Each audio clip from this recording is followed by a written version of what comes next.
नमस्कार। शाम के 7 बजने वाले हैं। खबर दमदार के इस वक्त के बुलेटिन के साथ मैं हूं अनुपम। सबसे पहले बात करते हैं बड़ी खबर की। लखनऊ में 6 जनवरी को हुए अजीत हत्याकांड के आज के 2 बड़े अपडेट आपको बताते हैं। पूर्व बाहुबली सांसद धनंजय सिंह ने प्रयागराज एमपी एमएलए कोर्ट में सरेंडर कर दिया है, तो दूसरी तरफ एक और शूटर अंकुर, जिस पर 25,000 रुपए का इनाम था, उसने लखनऊ की सीजेएम कोर्ट में सरेंडर किया है। धनंजय सिंह पर अजीत की हत्या की साजिश रचने का आरोप है, तो अंकुर पर अजीत को गोली मारने का आरोप है।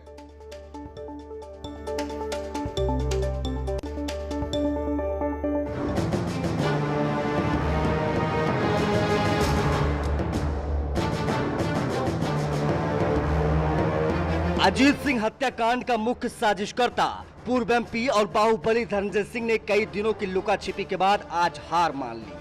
पुलिस की दबिश और एनकाउंटर से डरकर धनंजय सिंह ने प्रयागराज के एमपी एमएलए कोर्ट में जाकर सरेंडर कर दिया। माफिया डॉन धनंजय सिंह पर अजीत सिंह हत्याकांड में 25,000 का इनाम घोषित था।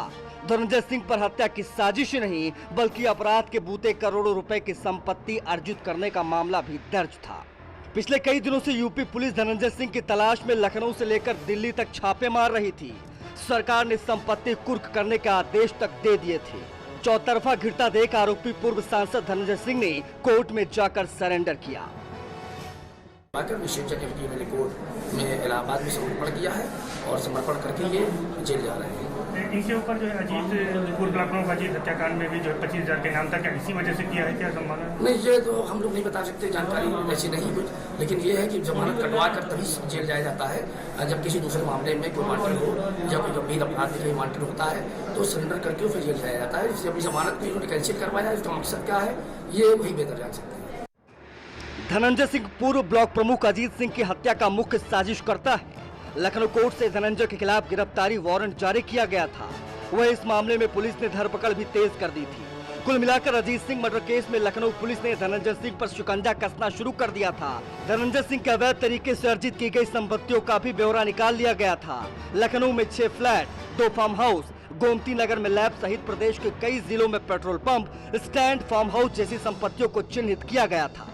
आइए अब सिलसिलेवार ढंग से आपको बताते हैं कि दरअसल ये पूरा मामला था क्या। तो 6 जनवरी को लखनऊ में अजीत सिंह की हत्या हुई थी। बदमाशों ने पूर्व ब्लॉक प्रमुख अजीत सिंह की गोलियों से भूनकर हत्या कर दी थी। बीएसपी विधायक हत्याकांड में अजीत सिंह मुख्य गवाह था। अजीत की पत्नी रानू ने धनंजय सिंह के खिलाफ तहरीर दी थी। माफिया कुंटू सिंह, अखंड सिंह और गिरधारी का नाम भी तहरीर में शामिल था। आजमगढ़ जेल में बंद कुंटू सिंह और अखंड सिंह ने गिरधारी के जरिए हत्या करवाई। शूटर गिरधारी को पुलिस ने मुठभेड़ में मार गिराया था। गिरधारी के बयान के बाद ही धनंजय सिंह का नाम सामने आया था। बाहुबली पूर्व सांसद धनंजय सिंह ने आज प्रयागराज के एमपी एमएलए स्पेशल कोर्ट में सरेंडर कर दिया है। और दरअसल लखनऊ पुलिस को उनकी तलाश थी। पूर्व ब्लॉक प्रमुख अजीत सिंह हत्याकांड में वांछित चल रहे थे और लखनऊ पुलिस ने 25,000 का उन पर इनाम भी घोषित किया हुआ था। आज प्रयागराज एमपी एमएलए कोर्ट में अपने वकीलों के साथ धनंजय सिंह पहुंचे लगभग 11:15 बजे, जिसके बाद उन्होंने यहाँ पर सरेंडर किया है। गिरधारी के एनकाउंटर के बाद से धनंजय सिंह दहशत में आ गया था। पुलिस द्वारा दी जा रही दबिश और एनकाउंटर से बचने के लिए ही धनंजय सिंह ने अपने वकीलों के साथ एमपी एमएलए कोर्ट में पहुंचकर सरेंडर किया। ये माना जा रहा है कि बाहुबली धनंजय सिंह को भी खौफ था कि कहीं उनके खिलाफ भी कोई कार्रवाई तो नहीं होगी, कहीं गाड़ी तो नहीं पलटेगी। इसी वजह से शायद माना जा रहा है कि डर की वजह से एमपी एमएलए कोर्ट में एक पुराने मुकदमे में उन्होंने अपनी बेल बॉन्ड जो है कैंसिल कराकर सरेंडर किया है और यहाँ से अब उन्हें जेल भेजा जा रहा है। कैमरा पर्सन संजू मिश्रा के साथ सर्वेश दुबे, न्यूज़ 18 प्रयागराज।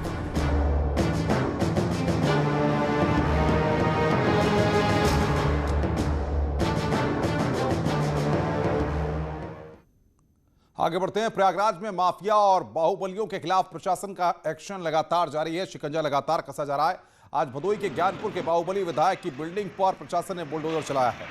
पीडीए ने विजय मिश्रा के अवैध कॉमर्शियल कॉम्प्लेक्स को आज गिरा दिया। यह अवैध निर्माण अल्लाहपुर इलाके में कराया गया था। विजय मिश्रा ने इस टावर में अवैध रूप से ऊपर की 2 मंजिलों को बनाया हुआ था।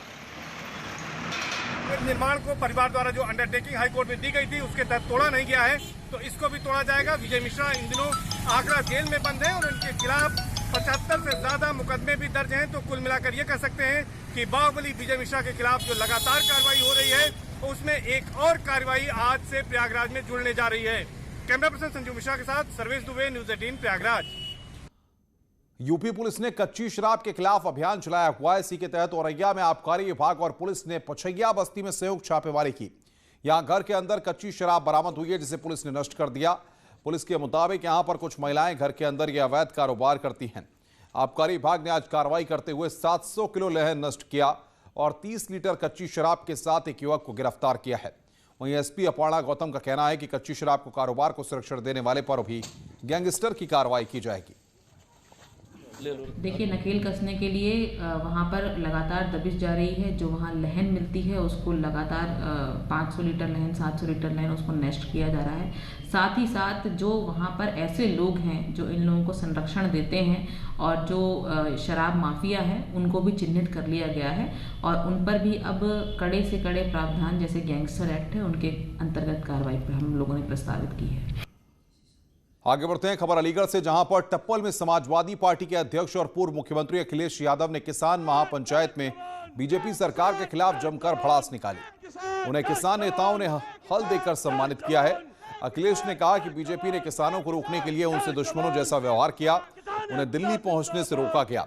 वहीं अखिलेश यादव ने कहा कि किसानों की फसल बर्बाद हो रही है, लेकिन सरकार बताए कि उसने कितनी फसल किसानों से खरीदी। किसान हमारे अन्नदाता है, उनको रोकने के लिए भारतीय जनता पार्टी ने किया।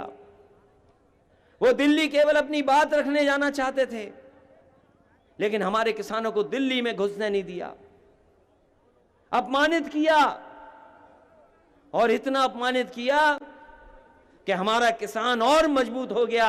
और उसने कहा कि सरकार कुछ भी हमें कहती रहे, लेकिन हम सरकार के लड़ करके दिखाएंगे। कोई हिसाब किताब नहीं, मक्का ऐसे ही चली गई और अभी तो खुदाई भी चल रही है आलू की। यहां से लेकर के कन्नौज और कानपुर देहात तक, फरक्काबाद, ये पूरी आलू की बेल्ट है। अगर सरकार कहीं आलू खरीदती हो तो बता दो हमें। प्रधानमंत्री नरेंद्र मोदी को CERAWeek global energy and environment leadership award मिल रहा है। सीधे आपको ले चलते हैं।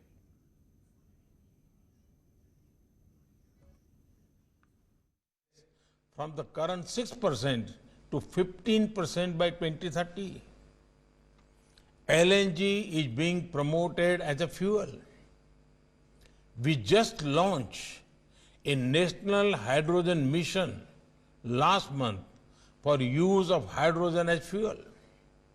Recently, a scheme called PM Kusum was announced. This will promote an equitable and decentralized model of solar energy generation. But there is something beyond the world of policies, laws, rules, and orders. The most powerful way to fight climate change is behavioral change. There is a very famous story many of you would have heard of. A small child was given a torn world map. The child was told to fix it, thinking it could never be done. But the child actually did successfully. When asked how the child did so, the child said, तो प्रधानमंत्री को आप सुन रहे थे जो कि संबोधित कर रहे थे। आगे बढ़ते हैं। मुख्यमंत्री योगी आदित्यनाथ ने गोरखपुर जिले को 131 करोड़ की परियोजनाओं का तोहफा दिया। इस दौरान उन्होंने 76.39 करोड़ की 9 परियोजनाओं का लोकार्पण किया है और 54.20 करोड़ की 16 परियोजनाओं का शिलान्यास किया गया। इस कार्यक्रम का आयोजन महंत दिग्विजय नाथ स्मृति पार्क में हुआ। इस मौके पर बजट में हमने समग्र विकास और रोजगार दिया है, इस बात का जिक्र किया। सीएम योगी ने चारों ही शहरों में विपक्ष पर भी निशाना साधा है। देश का महाराष्ट्र के बाद सबसे विकसित, सबसे उन्नत और सबसे आर्थिक रूप से अधिक समृद्ध। हम सब जानते हैं कि प्रदेश हो या केंद्र हो, दोनों सरकारों का बजट विकास और रोजगार को केंद्रित करते हुए प्रस्तुत किया गया था। यानी जो कार्य पिछली सरकारों ने जिसे हताशा और निराशा में बदल दिया था, उसे आशा और विकास की एक नई बुलंदियों तक पहुंचाने की जिस संकल्प के साथ मोदी जी ने 2014 में देश की जनता के सामने वायदे किए थे, आज वो मूर्त रूप लेता जा रहा है। गोरखपुर का फर्टिलाइजर कारखाना। वहीं गोरखपुर के बाद मुख्यमंत्री योगी आदित्यनाथ लखनऊ पहुंचे। यहां सीएम ने यूपी लोक सेवा आयोग के जरिए चयनित उप जिलाधिकारियों को नियुक्ति पत्र बांटे। इस मौके पर सीएम ने सभी को नसीहत देते हुए कहा कि पारदर्शिता को लेकर शिकायत नहीं मिलनी चाहिए। लखनऊ में मुख्यमंत्री योगी आदित्यनाथ ने यूपी लोक सेवा आयोग के जरिए चयनित उप जिलाधिकारियों को नियुक्ति पत्र बांटे। इस मौके पर उन्होंने कहा कि सत्ता संभालते ही उन्होंने सभी आयोगों और भर्ती बोर्ड से जुड़े अधिकारियों को कहा था कि आप लोगों के काम में हस्तक्षेप कोई नहीं करेगा, इसलिए कभी पारदर्शिता को लेकर शिकायत नहीं मिलनी चाहिए। आपके कार्य में कोई हस्तक्षेप नहीं करेगा और आप इस मामले में किसी की सिफारिश भी नहीं मानेंगे। लेकिन अगर मेरे पास कहीं से शिकायत आई तो याद रखना कि आपके जीवन का वो सबसे बुरा दिन होगा। सीएम योगी ने सभी 97 अधिकारियों की नियुक्ति पर बधाई देते हुए कहा कि आपकी ऊर्जा का इस्तेमाल सूबे को और बेहतर बनाने के लिए लगाएंगे। उन्होंने कहा कि जनता ईमानदार अधिकारियों की तारीफ खुद करती है। योगी बोले, मेरा कर्तव्य ही मेरा धर्म है। यही मेरा राष्ट्र धर्म है और यही मेरा कर्म भी है। अपने कर्तव्यों का ईमानदारी पूर्वक निर्वहन ही मेरा राष्ट्र धर्म होगा। मेरी पूजा पद्धति, मेरी उपासना विधि अलग है, वो मैं अपने घर में करूंगा। खबर दमदार में रुक रहे हैं ब्रेक के लिए। ब्रेक के बाद जल्द हाजिर होते हैं।